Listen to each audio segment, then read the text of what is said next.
Our citizens need a light on the hill, as well as an extra penny in the pocket. Given the right populist tendency to seek rule by the majority and the left-green tendency to seek rule by the percentages, this is not going to be easy. Both have helped create the necessary pressure for change, but defend or promote political institutions that fall short of what we need as a nation.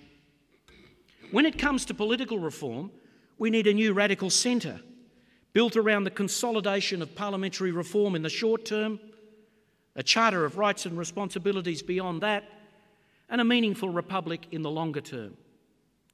This needs to be linked to a new concept of political leadership that seeks to better engage the public on a range of issues, including political reform itself. Indeed, any move to a republic in Australia will have to involve the public every step of the way if it's going to be successful. In recent decades, both here and abroad, we've seen some very successful exercises in political engagement that have taken us beyond the politics of public opinion and parliamentary power. Parliament can and should play a more active role in the development of national policy. Hopefully, the Climate Change Committee created by Prime Minister Julia Gillard will prove to be a good example of what can be achieved through focused and non-adversarial consideration of a major issue. However, it should not be seen as in competition with alternative mechanisms of deliberation. And just to give one example, my own government's dialogue with the city, which developed planning policy for metropolitan Perth. A major issue was developing in our city. Do we go for consolidation or a continuation of suburban sprawl? How can we bring these two together in a coherent and effective way? Political positions were freezing. The interest groups were emerging. So we set up a dialogue with the city. 1/3 of the participants were randomly selected from the population. They joined representatives from government departments, business, academia, interest groups, and all of those community associations. The government made it clear that it would follow up on the recommendations of that process. And we did, with our Network City Community Planning Strategy. We also involved representatives from that dialogue in the implementation team set up within government. For such initiatives to add real value to our representative system, they need not only to guarantee influence for the participants, but they also need to be genuinely representative of the population and facilitated to ensure there is open and informed deliberation. And I'm sure South Australia, having such a wonderful Greek heritage, would appreciate the random selection of some of the delegates to our dialogue. This issue came up in the federal election campaign, the Commonwealth Government's ill-fated People's Assembly. That would have been a good idea in the 1990s. It would have been an excellent idea if Australia had seen climate change as a major issue, engaged the community and set a course for the future. Think of some of the great participation we've seen in state governments in recent years. Bob Carr's drug summit. We had a water summit in Western Australia.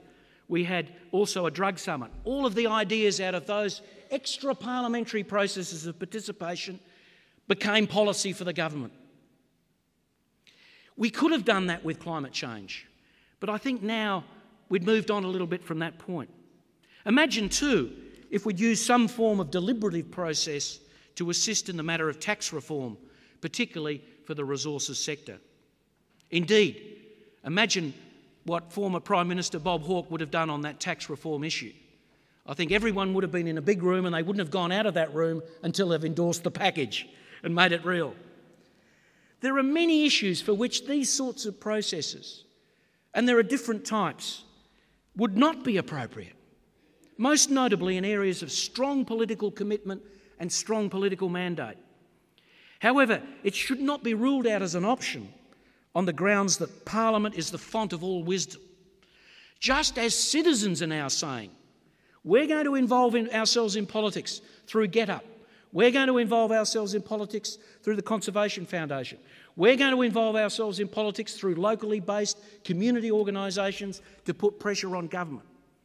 They're not just relying on the political parties in the Parliament.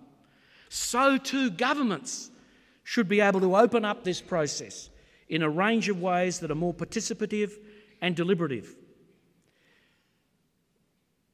Power is a wonderful thing, but if not shared, it may become a liability. What we need is power with authority.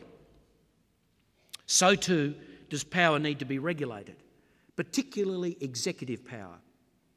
We need a Charter of Rights and Responsibilities, as recommended by the Brennan Committee and as instituted in the ACT and Victoria, to place individual rights and liberties at the forefront of our decision-making and public administration. Such proposals have well understood that rights have to be defined, their boundaries marked out, and of course the relationship between those rights and other public interest considerations taken into account. Rights may come into conflict with each other or with wider public interest considerations such as national security. The aim of this charter is to open up a dialogue between the legislature, the executive and the judiciary. It does this without undermining the preeminence of the Parliament and with full recognition of the need to balance rights against each other and against competing public interests. But what's the key? Requires Parliament to carefully consider the rights implications of their work. And it requires the public sector to act in ways that are compatible with human rights. Both of these would add a new dynamic to our political system. It sends a powerful message to our legislators and to our administrators about the accountability of government to the people. Indeed, the British experience with such a system tells us that public authorities have been encouraged to search for solutions to situations that had previously been viewed as unavoidable and unalterable. Just as new forms of participation in politics, such as those I mentioned earlier, have overcome some long-standing disputes and arguments in our community, so too the dynamic of rights within our consideration gets people thinking more creatively, looking for solutions rather than locking into positions.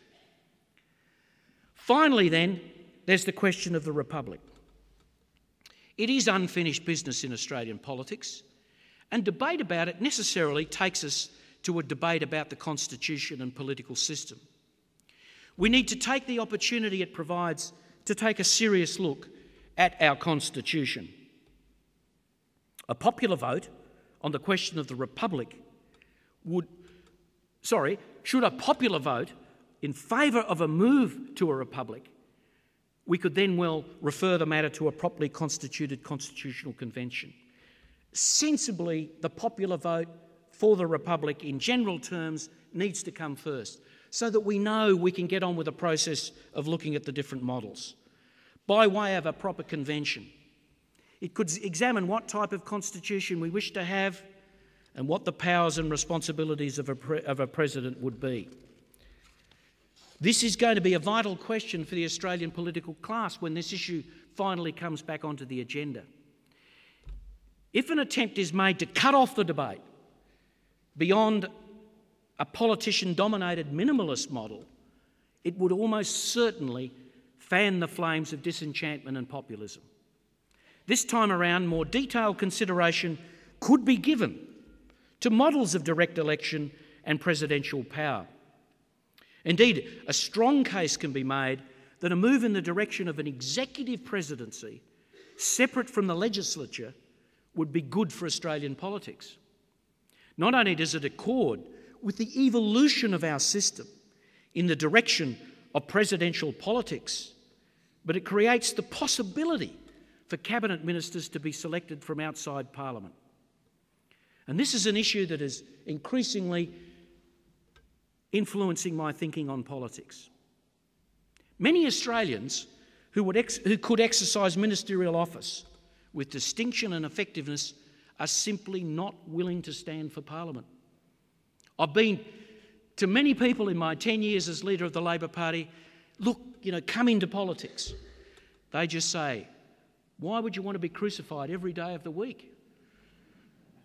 They won't go into it. Parliament is the only basis upon which we can select cabinet ministers in our current system. Now, I know the experiments that have been conducted here in South Australia in and around that question, and I applaud Mike Rann for that initiative. But in the case of many of our smaller states and territories, this issue has become one of a talent pool from which to select the ministers. Smaller parliaments, smaller numbers. The nature of people going into politics is less representative of the broader community than it used to be. Indeed, I would argue that an American-style system of government would work well for the states and territories, given the service delivery functions they perform. Having ministers less trapped by the imperatives of electoral and parliamentary politics should allow for better management and more innovation.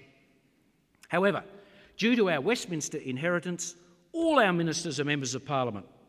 Some rise to the occasion, others don't, as the pressures of maintaining a political base in the Parliament and within the electorate overwhelm their best intentions.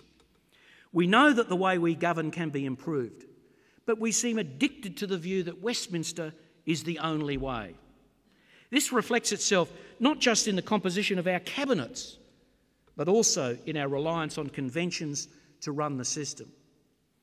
At a minimum level, we ought to be clarifying and properly codifying the powers of the head of state, the role of the two houses of Parliament, and the relationship between the executive and the legislature, so that the conflict and uncertainty that surrounded the crisis of 1975 is not repeated.